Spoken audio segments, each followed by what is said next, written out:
তাহলে হচ্ছে যে গত 2 ক্লাসে আমরা প্রথম ক্লাসে শিখছিলাম হচ্ছে ফ্লো চার্টটা, তারপর দ্বিতীয় ক্লাসে শিখলাম আমরা অ্যালগরিদমটা। আজকে যেটা শিখবো সেটা হচ্ছে আমাদের সি প্রোগ্রামটা শিখবো আমরা। তাহলে সি প্রোগ্রামটা কিভাবে কাজ করে, প্রথম লাইনে যেটা include studio.h এটা কেন দেই, কারণ হচ্ছে আমাদের printf আর হচ্ছে scanfকে পাওয়ার জন্য।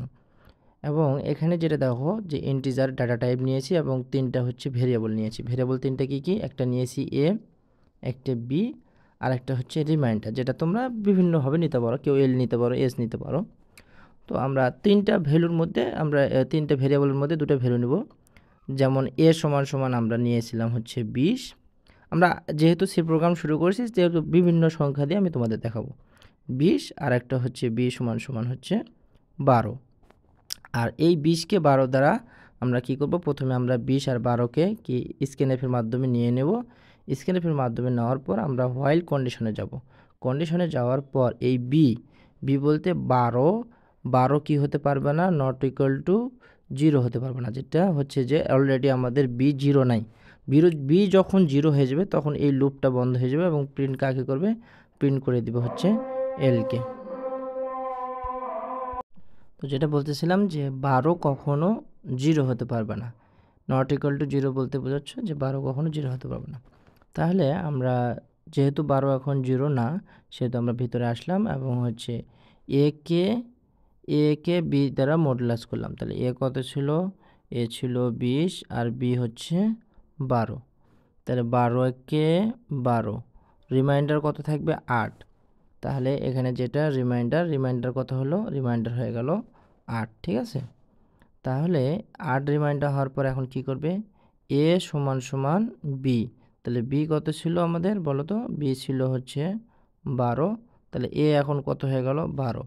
তাহলে এ এখন হয়ে গেল 12, হ্যাঁ, আর রিমাইন্ডার হয়ে গেছে বি। তাহলে রিমাইন্ডার কত ছিল, রিমাইন্ডার ছিল হচ্ছে 8। তাহলে এখন রিমাইন্ডারটা হয়ে গেছে বি। ঠিক আছে, তাহলে আবার আসি হোয়াইল লুপে কন্ডিশন চেক করতেছি যে বি হচ্ছে যে নট ইকুয়াল টু 0। হ্যাঁ, বি নট ইকুয়াল টু এখনও 0 হয় নাই, কারণ বি এখনও স্টিল নাও 8 আছে। তাহলে রিমাইন্ডারে আসলে আবার করলাম যে 12কে হচ্ছে যে 8 দিয়ে মডুলাস করলাম। তাহলে 8 8, রিমাইন্ডার কত 4। এবং 4 হওয়ার পর কি হবে, আবার সেই একই আগেরটাই যে আমাদের এ সমান কত হবে, এ সমান বি। তাহলে বি কত ছিল আমাদের, বি ছিল হচ্ছে যে কত 8। তাহলে এখন এ হয়ে যাবে কত, এ হয়ে যাবে 8। তাহলে আমরা আবার লিখি সুন্দর করে যে এ সমান তাহলে হয়ে গেল এখন 8 এবং রিমাইন্ডার হয়ে গেল বি, রিমাইন্ডার কত 4। তাহলে বি হয়ে গেল কত 4। ঠিক আছে, এরপর আবার আসি হোয়াইল লুপে গেলাম। এবার হোয়াইল লুপে যে চেক করলাম বি কি 0 না, বি এখনও 0 হয়নি, বি যেহেতু নট ইকুয়াল টু 0 হয়ে আছে সেহেতু আমরা আবার ঢুকবো এর মধ্যে। প্রবেশ করার পর কি করব, এ কে বি দ্বারা মডুলাস করব। তাহলে এ কত ছিল আমাদের, এ ছিল 8 আর বি হচ্ছে কত ছিল 4। তাহলে 4 দুগুণ 8, এখন কত, এখন হচ্ছে 0। তাহলে 4টা কি, 4টা হচ্ছে বি আর এ হচ্ছে 8 আর রিমাইন্ডার আর সমান 0। আচ্ছা ঠিক আছে, এরপর আসবো নিচের লাইনে আসি কি করব, এ সমান বি বলতে বোঝাচ্ছে তাহলে বিটা এখন এ হয়ে গেল। তাহলে 4 ছিল বি, এখন এই 4 হয়ে গেল কি এ। এরপর রিমাইন্ডার কত ছিল, রিমাইন্ডার ছিল 0। এখন তাহলে বি হয়ে গেল কি 0।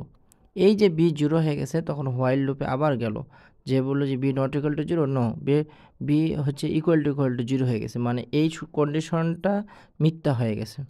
মিথ্যা হওয়ার ফলে কি হলো, এর মধ্যে আর প্রবেশ করবে না। প্রবেশ না করে কি করবে, সরাসরি সেই প্রিন্টে চলে যাবে। প্রিন্টে যে প্রিন্ট করবে, যে প্রিন্ট জিসিডি মডুলাস %d আর নিউ লাইন দিয়ে এ দিবে। এ কত ছিল, এই যে এই বি এর মানটা যে এতে চলে আসলো, তাহলে এ কত ছিল, এটা হচ্ছে 4। তাহলে এই এটা হচ্ছে 4 সে প্রিন্ট করে দিবে। ঠিক আছে, তাহলে আমি তোমাদেরকে লজিক্যালি বোঝালাম। এখন তোমাদের কোডে নিয়ে চলে আসছি আমি। কোডে দেখো, কোডে কি করব আমরা, কোডে হচ্ছে প্রথমে আমরা studio.h নিলাম। এরপর কি করব, studio.h এর পর আমরা হচ্ছে যে studio.h নিলাম, তারপর 2টা ভ্যালু নিলাম, এ এবং বি নিয়ে রিমাইন্ডার নিয়েছি। তারপর প্রিন্টএফ দিয়ে 2টা ভ্যালুকে আমরা প্রিন্ট করব এবং নিব এবং এই স্ক্যানআপের মধ্যে আমরা জমা করব। জমা করে আমরা কন্ডিশনটা চেক করব যে কন্ডিশনটা কি বি নট ইকুয়াল টু 0। এই কন্ডিশনটা চেক করার পর কি বি নট ইকুয়াল টু 0, যদি এই কন্ডিশনটা হচ্ছে যে যতক্ষণ পর্যন্ত সত্য হবে ততক্ষণ পর্যন্ত আমরা এর মধ্যে প্রবেশ করব, এই জায়গাটার মধ্যে। তাছাড়া যখনই কন্ডিশনটা মিথ্যা হয়ে যাবে তখন আমরা এই কন্ডিশনে আর প্রবেশ করতে পারবো না। সরাসরি আমরা কি করব, একদম হচ্ছে যে U4 থেকে নিচে এসে প্রিন্ট করে দেবো একবারে। ঠিক আছে, তো আমরা হচ্ছে যে আমরা ফুল এই ইয়াটা লিখেছি। লেখার পর এখন আমরা রান দেই কোডটা, যে আমাদের যে লজিকটা দেখি ব্যবহার করি যে আমরা আসলে লজিকটা কাজ করতেছি কিনা। তো লজিকটা লেখার জন্য আমরা কী করব, রান দেব সরাসরি।